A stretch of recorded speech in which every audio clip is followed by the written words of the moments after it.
Tell it now. The Fred Allen Show.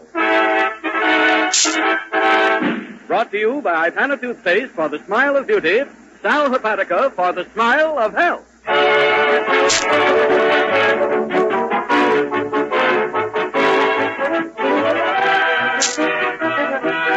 hour of smiles with Fred Allen, folks. 3,600 seconds of fun and music. Fun with our star comedian, Fred Allen. With our guest, Mr. T. He, one of the directors of Walt Disney's Pinocchio. Music with Peter Van Steeden, the Merrimack, and Win Murray. The time has come. It's the Fred Allen Show.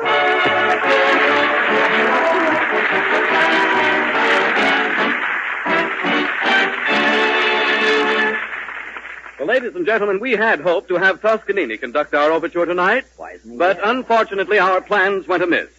In place of Mr. Toscanini, however, we have been very fortunate in securing the eminent conductor of the Scarsdale Symphony, Mr. Peter Van Steeden. Maestro Van Steeden opens with the fugue, Give a Little Whistle.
Ladies and gentlemen, to prove to you that I am in a rut, once again I bring you that same guy I always seem to be bringing you, Fred Allen in person. Thank you.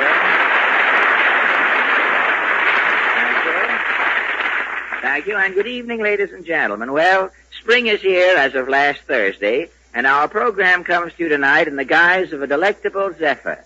In the guise of a delectable zephyr. How is that, Harry?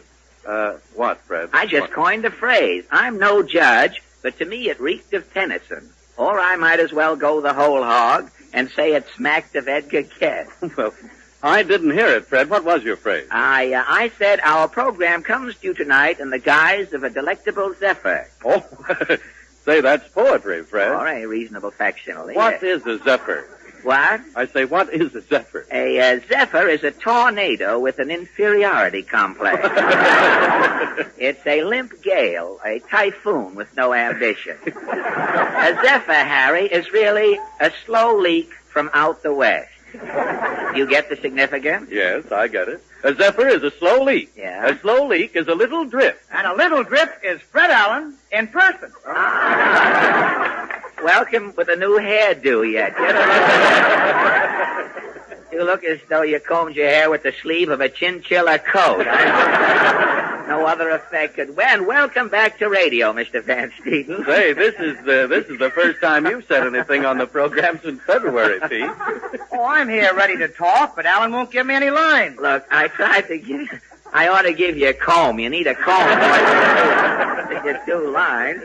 He got 2 lines and he washed his hair again.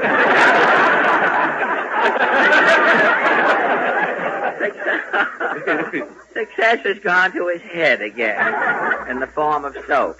Well, I tried to give you lines, Orson Welles Steeden, but you can't even read them. What do you mean I can't read them? I've been taking elocution lessons. What? I didn't know you were taking elocution lessons, Pete. Sure, get a load of this, Harry. Yeah. Break, break, break on like cold gray stones, oh, see? That's break, fine. That's break. fine. That's very good. You sound like the boy voted most likely to succeed at an embalming school. You keep talking that way and you'll end up an announcer. How do you like that, Harry? I study elocution for 6 months. Well, what can you say? Break, break, break on like All right. Break it up, brother. We had enough trouble around here last week with that eagle. The eagle got more laughs than you did. I could get laughs if I used the same devices.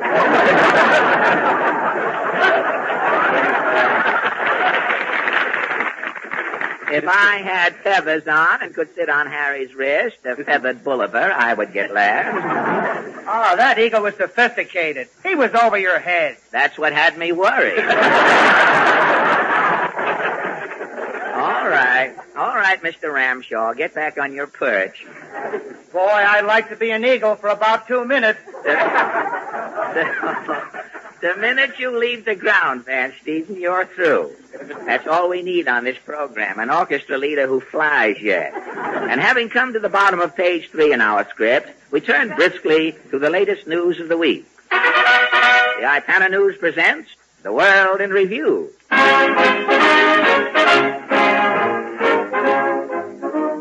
Seattle, Washington. A recent appendix operation in Seattle was broadcast over a statewide radio hookup. As the surgeon operated, member of the State Medical Association stood by the operating table with a microphone, giving the radio audience a complete description of the appendectomy. If radio operations get to be popular, they may soon become regular network features. Ipana News shows how the radio operation of tomorrow may sound. The operation program opens.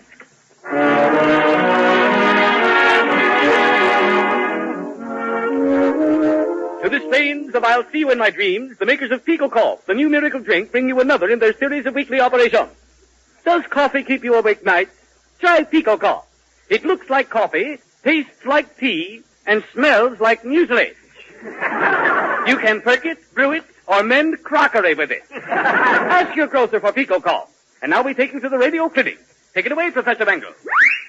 This is Professor Mangle, about to bring you another operation through the courtesy of Pico Cough. Last week we presented Mrs. Toomey in a dramatic face-lifting operation. I want to apologize to the many fans who wrote in asking for Mrs. Toomey's autograph. Mrs. Toomey's face was lifted a little too high. Her skin is so tight now she can't close her fingers to hold a pen. We may have Mrs. Toomey back on the program soon to let out some slack. If we do, you'll be seeing more of Mrs. Toomey.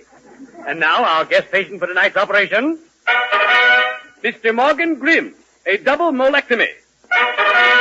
Good evening, Mr. Grimm. Good evening, Professor Dangle. What is your occupation? I'm a salt cellar salesman. You sell salt cellars? Yeah, I'm a salt cellar seller. And how is business? Shaky. You're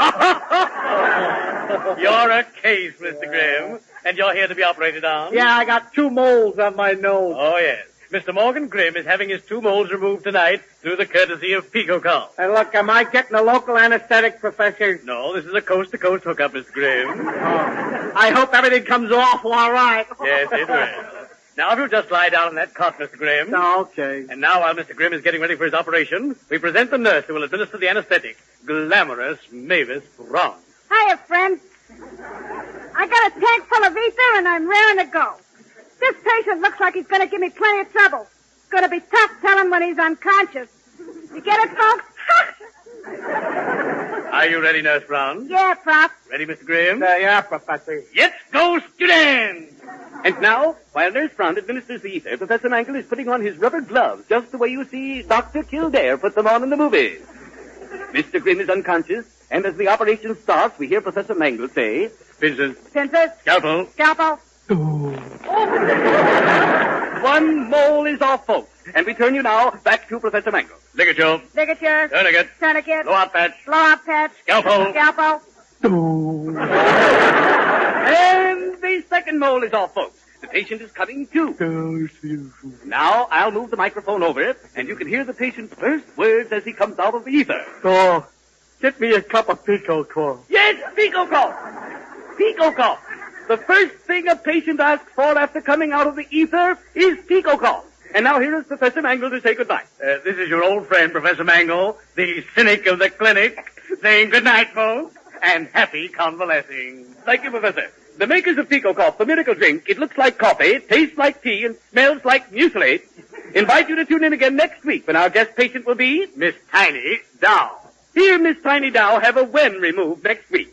If you knew her when, tune in again. You know when. And don't forget, folks, if you're still awake, be sure to take Pico Cough, spelled P-E-K-O, cough. Good night.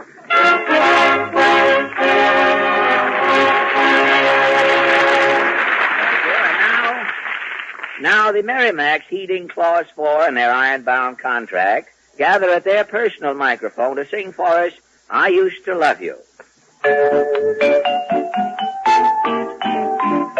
I used to love you, but it's all over now. You know it's all over town that you threw me down, but you shouldn't let that kind of story go round. For you've had your chance and now it's all over. I'll get along somehow. Now there are things that you did I used to forgive, but you never changed just as long as you live. I used to love you, but it's all over now. I used to love you, but it's all over now. You know it's all over now that you threw me down. But you shouldn't let that kind of story go round. For you had a chance and now it's all over. I'll get along somehow. Now there are things that you did I used to forgive, but you never changed just as long as you live. I used to love you, but it's all over now. It's best we part before you break my heart. I'm glad that it's all over now.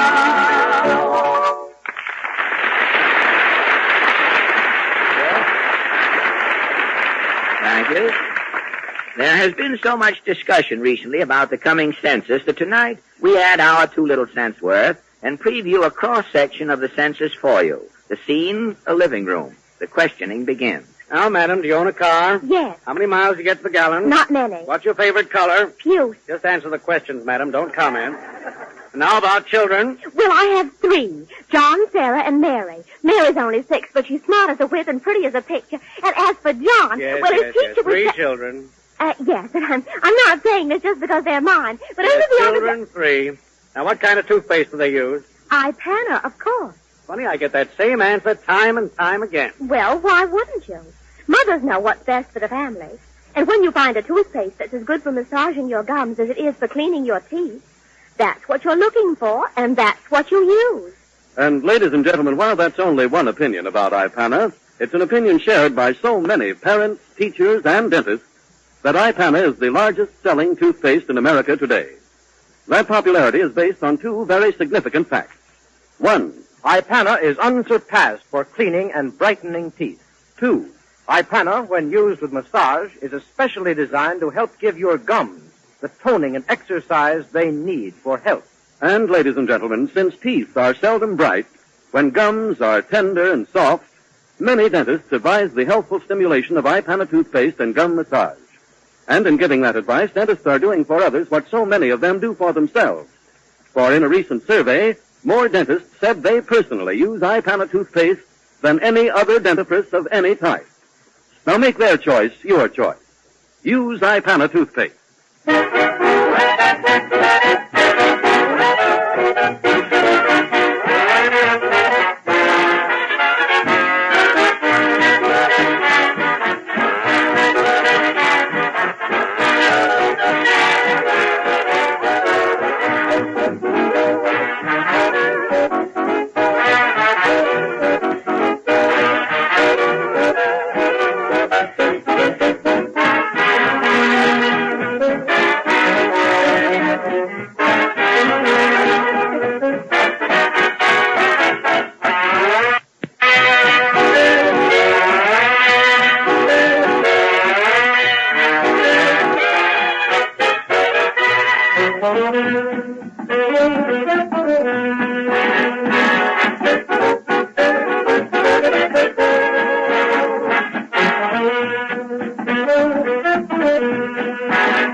just heard Tuxedo Junction, played by Peter Van What's This and his Toon Tailors. And now, ladies and gentlemen, our guest tonight. Oh, hello, Portland. Oh, you want to come in there? Hello. It's saving set. Why don't you go around where you're supposed to come? I'm not that big yet. But, well, you certainly look nifty tonight. That's some outfit. Yes, I was in the Easter parade Sunday. Do you like my new hat? Where is it? Right here, behind my left ear. Oh, I didn't see it. Yes, it looks nice, what there is of it. All the hats are smaller this spring. I'll say they're smaller. I saw a man on 6th Avenue this afternoon with something in his eye. When he got it out, it was a woman's hat. I get it. I know. I saw your face light up. Well, Mama's got me so full of sulfur and molasses, it's a wonder I don't light up all over. Oh, you don't have to worry about lighting up. As the fella says, when you gotta glow, you gotta glow. That's good. Well, it always has been. You can tell it another way, you know. What did the big shad say to the little shad? When you've got a row, you've got a row. That's it. Not quite as good that way, but it's... And speaking of fish, did you hear Benny last Sunday? Jack said that his father had made you a suit. He mentioned that on his program, that his father had made a suit for me years ago. Huh? But do you want to know the truth about that suit? Yes. One time I was booked into Waukegan, and I met Benny in Chicago. He was living at a waterfront hotel there. I was in waiting and met him. That was his room. I happened to wade into his room. And Benny knew that my name was going to be in lights at Waukegan. I happened to have the lights with me. So he said, when you get to Waukegan, Fred, let my father, Benny the Elder, make a suit for you. And did you? Yes, when I got to Waukegan, I hired an interpreter. I went down to say hello to Jack's father through this man I had hired. And I ordered the suit. He mailed it on to me at White City, Illinois, where I was starring the following week. Oh, how was the suit? Well, when the suit came, it was then I discovered Benny's father wasn't a tailor. He was an upholsterer. He was used to sewing on chairs. Well, how could you tell? Why, my pants had 4 legs on them and a cane bottom. The coat had an antimacassar sewed on the collar. I sent the suit to Ripley. He probably knew somebody who could wear it.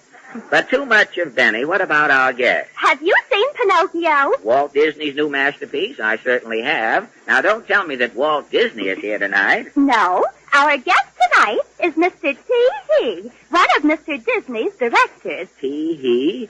It sounds as though he might be Minnehaha's oldest boy. Well, I wouldn't know. Why don't you ask him? Mr. Allen, meet Mr. T.He. Well, good evening, Mr. He. Good evening, Fred. Now, before we start, Mr. He, I think the first thing we better do is get your name straightened out. If I keep saying T.He. all night, people will think I'm laughing at myself.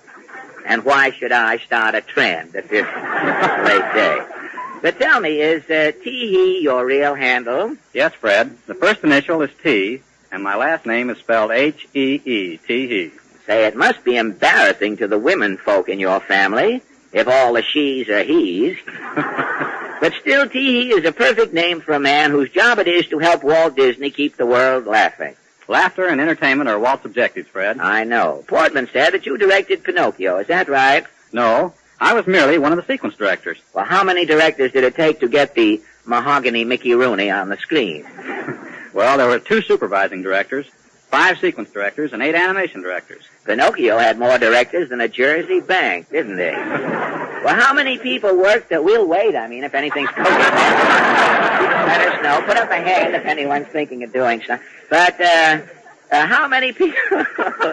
People, that's the way this show is, Mr. He. People jump up and speak into the microphone. It's been going on here. How many people worked on Pinocchio on the picture altogether? 1,200. 1,200. Why, that's more people than Benny's last picture played to in Scranton, PA. And that was with bank night in the afternoons, too. Now, how long did it take you 1,200 fellows to complete Pinocchio? The picture was 2 years in production. More than 500,000 drawings and paintings had to be turned out. Well, that must have kept Mr. Disney pretty busy. Does he draw with both hands simultaneously? Oh, Walt doesn't do all the actual drawing, Fred. No? But he does guide every detail of his pictures, from the conception of the idea right through to the distribution of the finished production. Well, I think a lot of people would be interested in knowing how you Disney craftsmen work. How, for example, did you assemble your latest ink epic, Pinocchio? Well, first came the selection of the story. Why did Walt pick Pinocchio?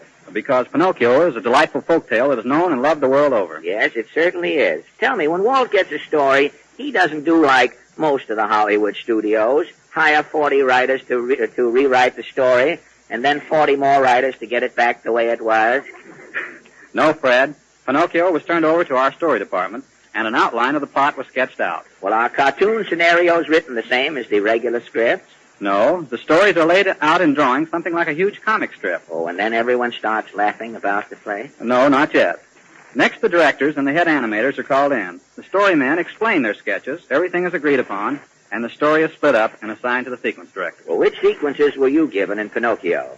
I directed the scenes where Pinocchio meets the fox and the cat. Ah, the villains of the piece. What was that fox's name again? J. Worthington Foulfellow, otherwise known as Honest John. That's right, and J. Worthington Foulfellow. I must remember that if we have children later. And the cat was Gideon. The fox, that fox and cat were two of the biggest heels I've seen since the last time I got a peek at Carnera putting on his shoes. Well, what happened? I'll kill the guy that told me to keep that in.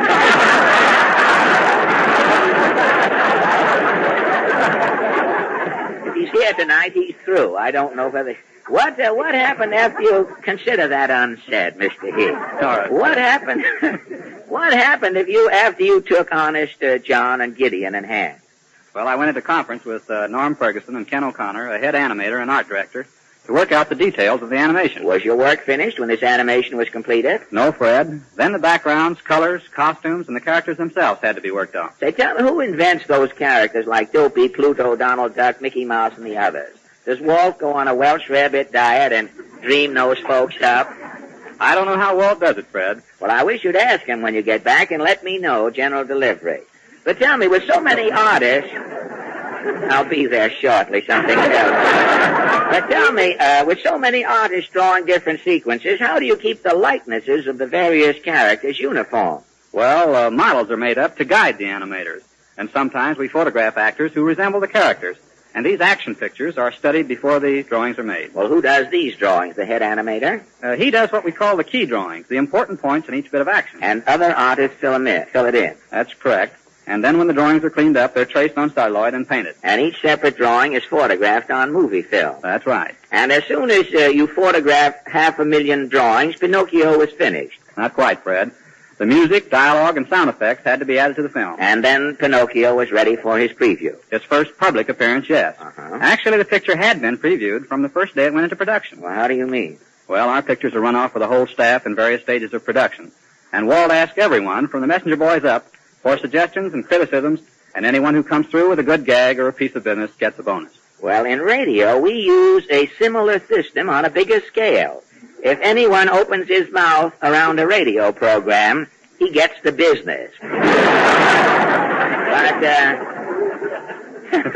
tell me, Mr. He, what qualities does a fellow have to possess to become a Disney animator? I would say that he has to have something that is just more than artistic ability. He has to have a feeling for the sort of thing that Walt does. All of us at the studio are working for the same thing, to make pictures that are more entertaining, more beautiful, and technically more perfect. Well, in case you haven't heard, Mr. He, you are succeeding. And I certainly appreciate your kindness in dropping in tonight. It's been a pleasure, Fred. You know, I heard Jack Benny announce last Sunday that he is going to play Pinocchio on his program next Sunday. I think it's a shame that 2 years of work you fellas have put in is going to be undone next Sunday night in 30 minutes. I think Jack will play Pinocchio very well, Fred. You mean it takes a dummy to play a dummy? You're not getting me mixed up in that. Good night, Fred. Good night, and thank you, Mr. T.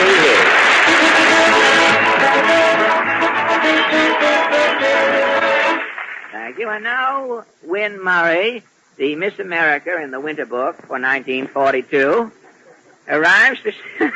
Now, control yourself, Winnie. No, laughing at the microphone. You might establish a precedent. But Winnie is here to sing How High the Moon.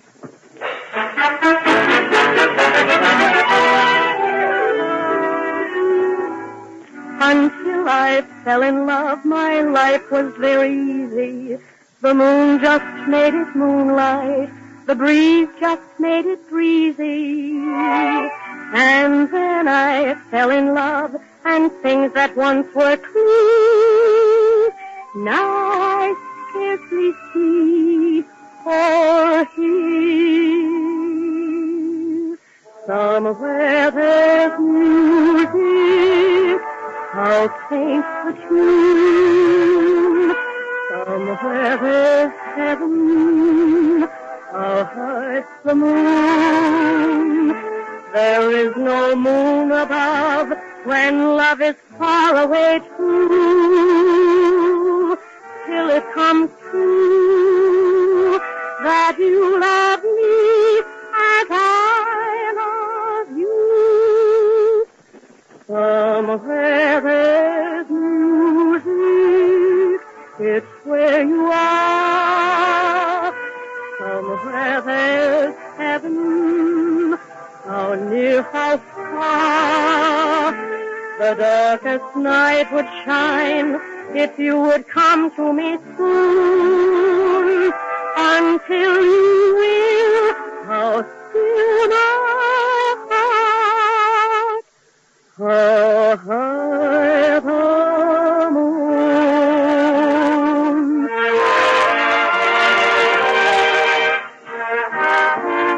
Somewhere there's music in the air.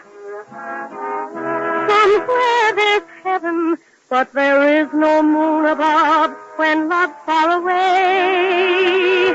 There'll come a day when you'll be loving me always. Somewhere there's music, it's where you are. Somewhere there's heaven, how near, how far. The darkest night would shine if you would come to me soon. Until you will be still my heart. Where is the moon?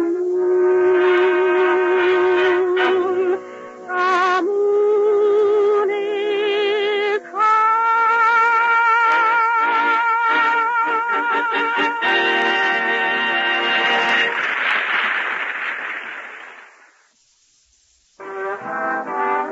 Somewhere there's heaven, but there is no moon above when love's far away. There'll come a day when you'll be loving me always. Somewhere there's music, it's where you are. Somewhere there's heaven, how near, how far. The darkest night would shine if you would come to me soon. If you notice these bags under my eyes getting bags underneath them, it's because I've been sitting up nights trying to find a substitute for that shop-worn combination of words, ladies and gentlemen.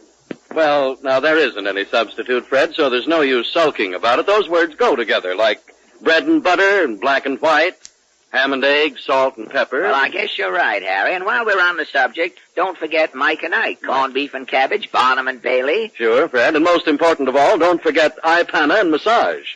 Those two go together to help make smiles more attractive. Because, ladies and gentlemen, eye-panna is a dentifrice with a plus. And here's why. Eye-panna not only cleans and brightens teeth, but when used with massage is especially made to help give gums the toning and stimulation they need for firmness and health. Exercise they should get from foods we eat, but do not get because most of our foods are too soft. So stop at your druggist for a tube of eye-panna and begin using it. When you feel that stimulating tang exclusive with Ipana and massage, you'll know that gum circulation is awakening. And that means you're helping your gums grow stronger and healthier. Begin tomorrow to help yourself to firmer gums, more sparkling teeth, and naturally a more attractive smile by faithfully massaging with Ipana toothpaste.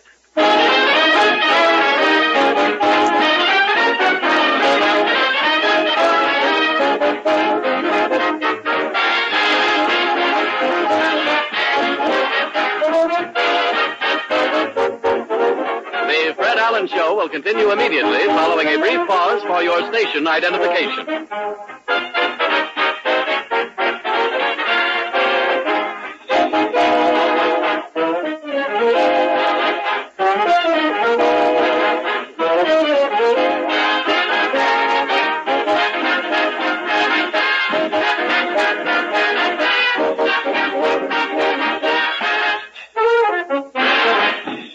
And now, ladies and gentlemen, the question of the week.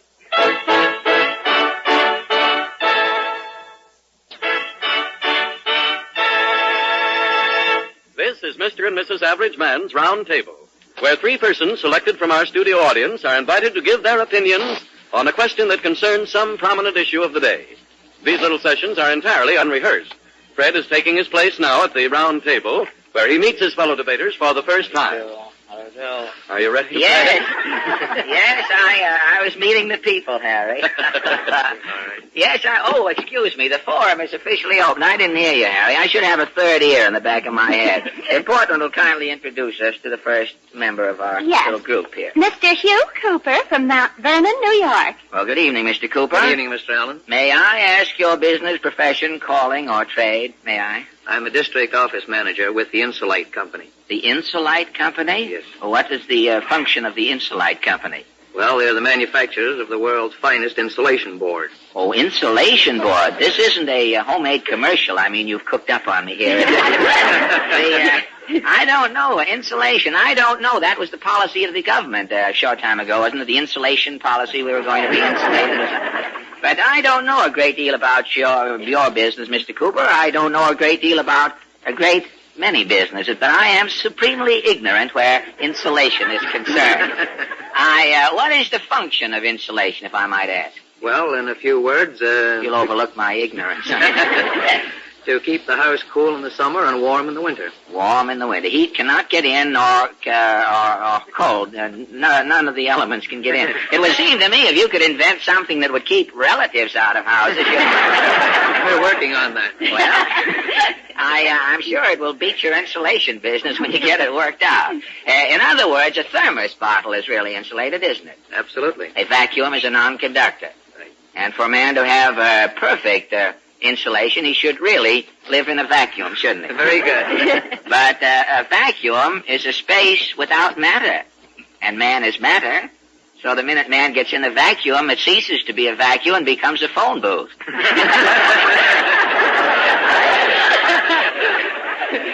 I hope Einstein is listening in tonight. He may learn something, but I doubt it. But all right, thank you a lot, Mr. Cooper. And now, Miss Joan Lane from Hartford, Connecticut. Well, have you met Miss Lane? Yes, I have. Oh, it's all right for you to introduce Miss Lane to me. I thought I was going to introduce you to Miss Lane if you hadn't met her after you had introduced her to me, because then I would partly know her and it would be permissible for me to introduce her to you. Well, where's Miss Lane from? From Hartford, Connecticut. Oh, what are you doing in New York, Miss Lane? I'm here on my Easter vacation. On your vacation? Your Easter vacation from where or what? From Smith College. Oh, do you go to Smith College, do you? I'm a sophomore there. Sophomore at Smith College. That's up at Northampton, isn't it? That's right. Smith College is a girls' college, isn't it? Yes, it is. Smith, Wellesley, and Vassar are academic no man's lands, as it were. Well, are you enjoying your vacation here in New York? Oh, very much, Mr. Allen. You are, huh? You're not on the daisy chain this year, are you? I was going to say, if you were, you might learn a few things from looking at our main stem over here, which is Broadway. But I'll let it go. It's going to be rather confusing, I think, when you graduate from Smith, Miss Lane. What do you intend to be when you graduate, by the way? Have you any particular goal in mind? I haven't quite decided yet, Mr. Allen. I love radio, though. You like radio, huh? Take a look at me and see that you don't want to come to that, do you? But I was going to say, it's going to be embarrassing when you get out of college and tell people you've just left Smith.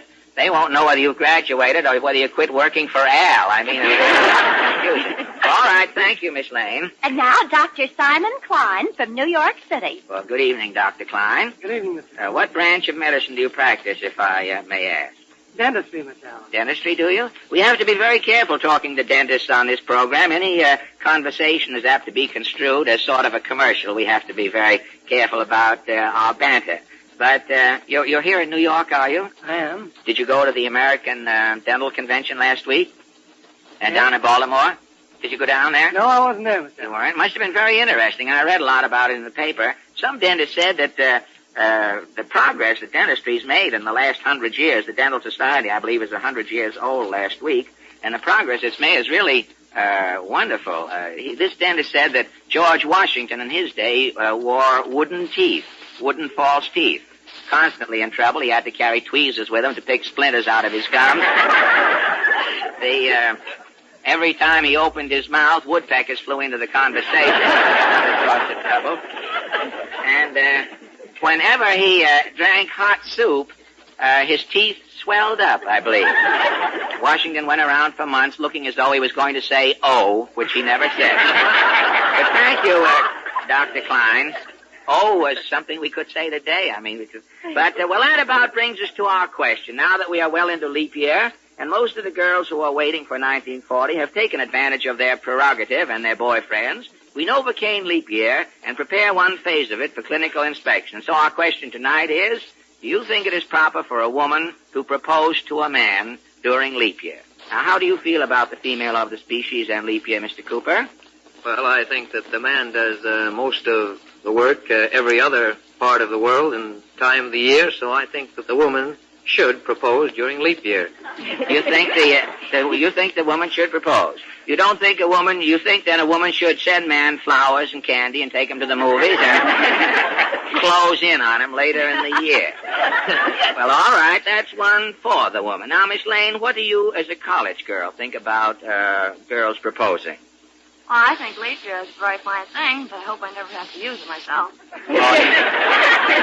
Well, I hope you don't ever have to use it either. But you think that it's proper that a girl is taking advantage? You think she should propose at any time and not wait for leap year? Well, I think she has just as much a right as a man has to do it. She just has as much right to propose as a man has. Well, that gobbles it up nicely. Now we're fixed up good. Now, Dr. Klein, what do you think about, do you think a girl who proposes is going too far? I think it's very important that the man should think the proposal is his idea. Well, the woman could do it. In other words, the man could imagine he had mental laryngitis for the moment, and the girl could propose to it. Well, I don't know how we stand now. You think it's all right for the girl to do it to propose if she makes the man feel that it's been mind over matter and that he has subconsciously given her this thought, which later she bounces back at him. That's right. Well, I think then that you and Mr. Cooper agree, which leaves Miss Lane out on the limb here. But we'll call a tree surgeon and get you down shortly, Miss Lane. I don't imagine that our discussion tonight will greatly affect the connubial approach of the future. The question of proposing, it seems to me, has something in common with the phonograph record. There is something to be said on both sides. Married men may have better... Quiet, please. We're late now. We've got to rush through. But married men have better halves, but bachelors have better... This man gets on my nerves. He's around here to tell me I'm 30 seconds late all the time, and I never finish anything I'm going to say. Go away, that man. But married men may have better halves. What's the difference? So we don't finish on time. We run 15 or 20 minutes into K-Kai. So what's the... An old maid who knows all the answers but has never been asked any of the questions. And on this note of utter frustration, our forum is adjourned. Thank you all for your kind cooperation.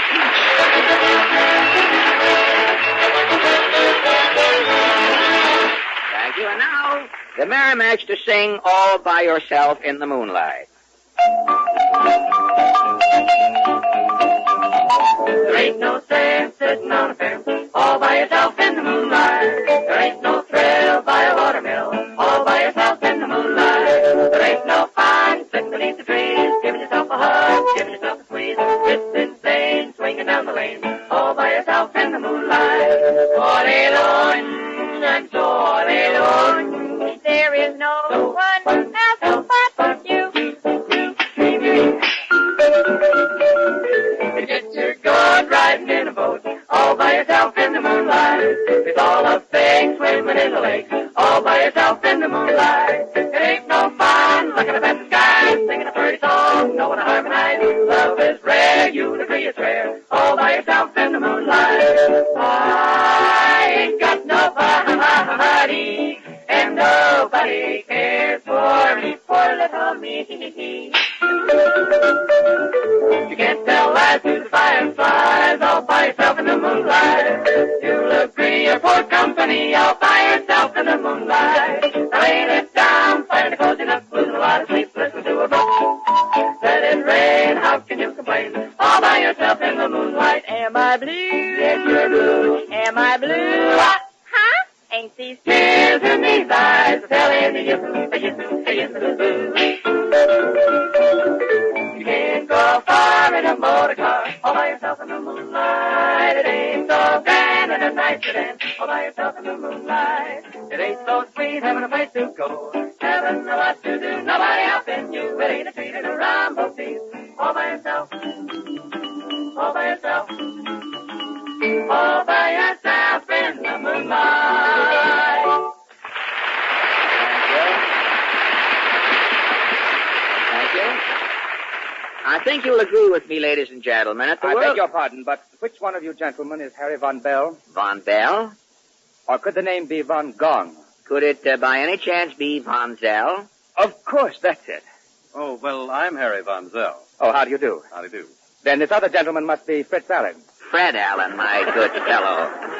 I'm so sorry. I've a wretched memory for names. That's what I came to see Mr. Von Brill about. You see, my wife's catching a cold, and I said to her, I know just the thing for you.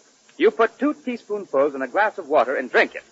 And she said, fine, what's the name of it? And I said, I don't know, I've forgotten, but I'll go right down and ask Mr. Von Well. So here I am.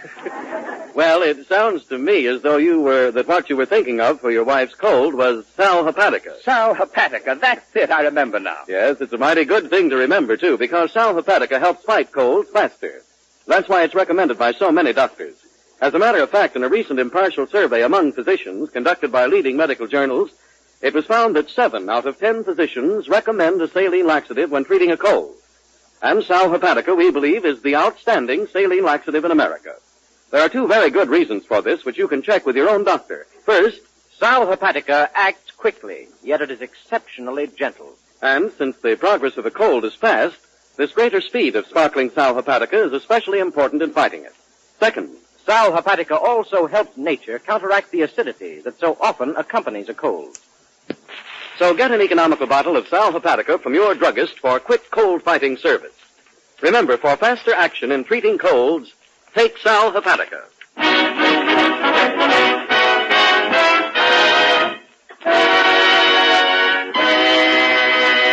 And now the mighty Allen Art Players. Tonight they present a gruesome, spine-chilling Inspector Bungle murder mystery called Who Killed Mack Borden? The action takes place in Tin Pan Alley. Scene 1, the private office of Sidney Dangle, president of the Dangle Music Corporation.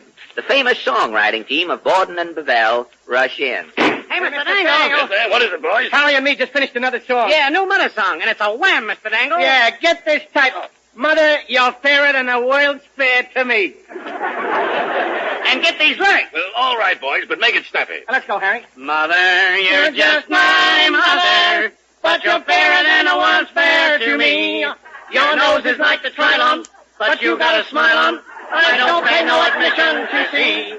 Ma, you got a shape like the perisphere, round in front and round in the rear. Oh, now, wait. Your map may look like a Futurama, but you're my ever-loving mama. Oh, wait. And you're fairer than the world's fair to me.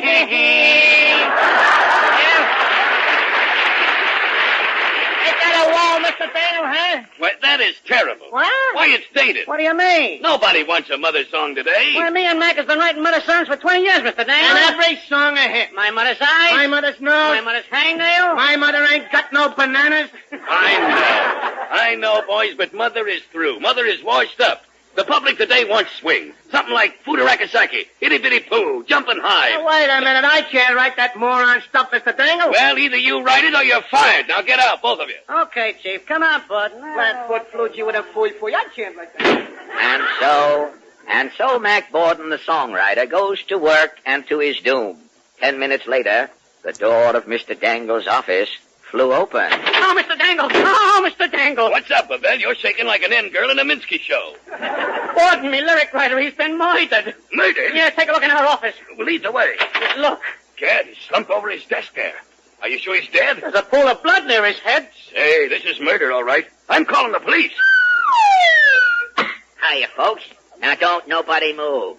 I got you covered like an actor's bald spot. Now, just a minute, Frog Voice. Where did you come from? I'm Inspector Bungo, Bud, the bleached Mr. Moto. Why? This is uncanny. How did you get here so fast? Don't ask me. I didn't write this tripe. Me cue is a wind whistle. I heard a wind whistle, and here I am. Now, what's the crime? It's murder, Bungo. Murder, hey? Who are you, Marquis Stomach? I am Sidney Dangle, president of the Dangle Music Publishing Corporation. A tune tycoon, hey? And who are you, Herring Vest? I'm Harry Bavell, a dead man's collaborator. Oh, yeah? And who are you? Come on, wake up, Bud. Hey, that's the body. Quit butting in, you. Let him speak for himself. Now, who are you, Bud? He's Mack Borden, me lyric writer. Oh, yeah? What do you know about this crime, Bevel? Nothing. Mr. Dangle sent Mac and me in here to write a swing song. And? I went out of the room a minute to steal a melody from a hurdy-gurdy that was playing in the alley. And? I come back in, Mac is slumped over the desk. He's dead in tippy-tippy 10. Okay, Bevel. Now, what about you, Dangle? Where was you when the murder was committed? I was in my office wishing I was out of the music business. You didn't hear no shots, no groans, no stoop, no squat, no squint? All right. I heard nothing until Harry here comes screaming into my office. Yeah, I seen the pool of blood on the desk. Yeah, there's the blood. Borden must have been shot. But how? He ain't holding no gun. Ain't suicide. This window here's locked. No hole in it, no shot come through the window. Now what about this door? Well, this door leads into my office. Into your office? Yeah. It's beginning to look mighty suspicious, Dangle. What? Surely you don't think that I, as president of the Dangle Music Corporation, would stoop to murder? There's a lot of plugging going on in the music business, Bud. Well, I certainly couldn't have killed him. I was out of the room. Who else was in here when Borden went to his eternal tacit? Nobody. Just Borden, Bavell, and myself. Hey, wait a second, boss. What? How about Mac's mother? Now we're getting someplace. Satchel La Femme. His old lady was on the premises, hey? Yes, Borden wrote nothing but mother songs, you know. He kept her around the office for inspiration. Well, where is the old lady? Oh, Mac kept his mother in his closet. I'll see if she's still in here.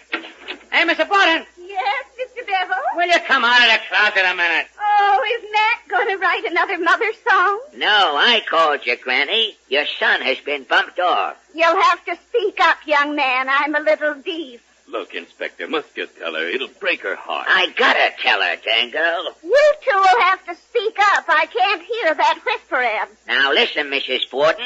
Your son is dead. Dead? My son Mac is dead? Yeah, somebody killed him. Well, it's about time. Boy, was he corny.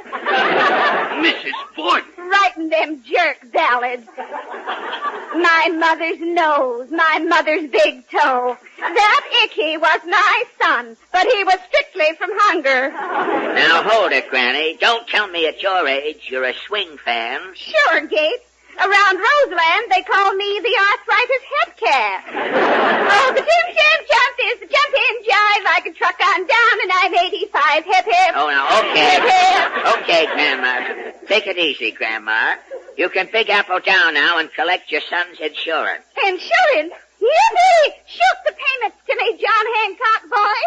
Come on, Gates. What a dame. One foot in the grave and the other one doing a shag. Well, look, Inspector, I hate to butt in here, but what about the mystery? That's right, the mystery. It sure is a puzzler. Now, let me see. There's the body, the window's locked, What's this other door here? It leads out into the hall. The rehearsal rooms are out there, And Bungle. I'm looking in them rehearsal rooms, Dangle. Come on. You stay here, Bevel, so's the body won't get lonesome. Okay. Well, come on, let's go. This is all rehearsal rooms, you say, eh, Dangle? Yeah, acts are rehearsing. Songwriters are working in them. Who's in this room here? Why, this room is empty. Yeah, this is where we write songs like The Little Man Who Wasn't There. You want to look in this room, Bungle? Yeah, open that other door. Hey, you! Shut that door. I'm composing. Yeah, composing what? I'm writing campaign songs for the Democratic Party. I got a song for Garner. Garner? Yeah, Garner the days when my heart was Never mind. Listen to this one. A campaign song for the president. I didn't know what term it was. I'm getting out of here. Well, I'm telling you, Bungle, you won't find any suspects in these rehearsal rooms. And I ain't giving up, Dangle. Who's in this next room here? Well, I'll see. Who's afraid of the bigger bad wolf? The bigger bad wolf. The bigger bad wolf. Just a minute, brother. Sir, are you addressing me? Where was you 20 minutes ago? I was right here rehearsing. Who's afraid of the bigger bad wolf? Hold it, bud. You sure you didn't leave this room? Cross my heart. I've been learning this song for my guest appearance on the Horn and Hot Art program next Sunday. That's a kid's program, ain't it? Yes, I'm large for my age. Okay, bud. That tomboy couldn't have killed Mack Borden, Dangle. Well, Bungle, you're stymied. I ain't getting nowhere. I'm taking another look at the body to refresh me memory. And the body's back in this room here. Okay. Have you found a clue, Bungle? I'm examining the body again. Now, the pool of blood is on the desk. The wound must be on the front of his head. Help me sit the body up, fellas. Yeah, okay, you take the other arm for that. Okay, Mr. Dangle. Ease him back in the chair, fellas. Easy now. Okay, there we are. Now, pick him up. Who done that? Pick him up now. Put him in there. Well, I'll say, what do you know? There ain't no wound in his head. Now, wait a minute. There must be a wound. How did this pool of blood get on the desk? This is confusing. I'm taking a gander at this blood through me magnifying glass. Now, let me see. Well, I'll be... What do you see, Bungle? The blood. There's onions in it. Onions? It ain't blood. It's chili sauce. Where did this chili come from? Oh, I can explain that. Me and Mac had hamburgers for lunch. Mac must have scraped the chili off of his. To me, a hamburger ain't a hamburger without chili. You know, I always take chili on my hamburger. With a hot dog, I take India relish. Maybe a little... Never mind that. What about the murder? Oh, yeah, the murder. Well, there ain't no lumps on his head. Maybe he was doped. I'm frisking the body. I thought so. What is it, Bungle? In the top vest pocket here, look. Kid, a little bottle. And in this pocket... Gee, a hypodermic needle. The mystery is solved. Somebody drugged your lyric writer before they bumped him off. Why should anyone want to drug a songwriter? Giving one dope to another, it's redundant. Hey, maybe Mac ain't dead. Can you tell by that drug, Bungle? Maybe the formula is on this bottle here. What's it say? Na2Cl407. Why, this is formaldehyde or sulfanilamide. This is a powerful drug, fellas. It dissolves the human brain. Whoever gives this drug to Borden was trying to turn him into an imbecile. Then he ain't dead. He's in a stupor. Maybe I can slap him, too. Hey, wake up, wait. Wake up, Borden. This is the law. Okay. Come on. Break it up, Morpheus. Hey, he's out of it, but he's not. He's talking like a simpleton. It's that drug that's dissolving his brain. I gotta stop it or he'll wake up a chowderhead. Can't you counteract that drug, Bungle? I can try. Wait till I put this epidemic needle on the desk. I got some digitalis pills in my pocket here. Open his mouth, Bevel. Okay. I'll drop this digitalis in. Okay, swallow that, Borden. It's gone down his throat, okay? Yeah, digitalis ought to stop that drug working. We'll see. Where am I? What's going on here? It's all right, dope. You was doped. Now you're cured. Cured, but I didn't want to be cured. I drugged myself. You drugged yourself? Why, man? I had to. You said I was fired if I didn't write a swing song, didn't you? Well, yeah, You wanted lyrics like Food Rakasaki, Floyd, Bull, Visto, Gaily Star, didn't you? Yeah, but... Nobody but an idiot can pick up words like that. I had to get down to that mental level. I bought this drug to dissolve my brain and turn myself into a grade B moron. Look at me. Now I'm normal again. Now I can't possibly write a swing song. Gee, I'm sorry, Bud. You're sorry, you bungling idiot. Take this. Hey! Good night. You knocked the inspector flat across the desk. Hey, look, Mr. Dangle. Bungle found a hypodermic needle. Oh, Inspector Bungle. Bungle, speak to me. Fooderakaseki, itty bitty poo, rotten taps, cat wet, hot Eureka! Bungle can write our swing lyrics. We're saved!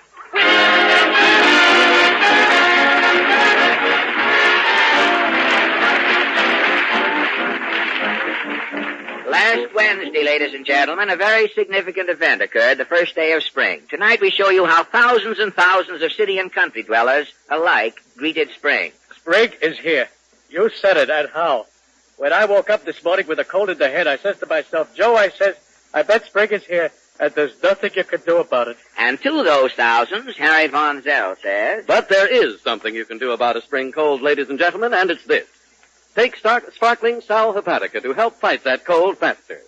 There are two very good reasons why it does, and you can check them with your own doctor. First, Sal Hepatica is speedy, yet it's very gentle, and speed is mighty important in fighting a cold. Second, and just as important, this famous saline laxative also helps nature counteract the acidity that so frequently accompanies a cold.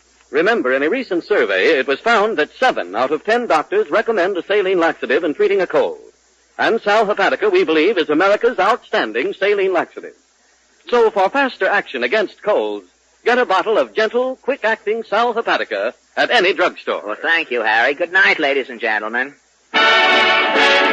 Beginning next Thursday night, April 4th, at 8 o'clock Eastern Standard Time on most of these stations, and on every Thursday night thereafter, you will hear the famous radio show, Mr. District Attorney. This expose of rackets that steal millions is brought to you as a public service by Vitalis. Tune in at 8 o'clock Eastern Standard Time every Thursday night and enjoy the thrills of Mr. District Attorney. This is the National Broadcasting Company.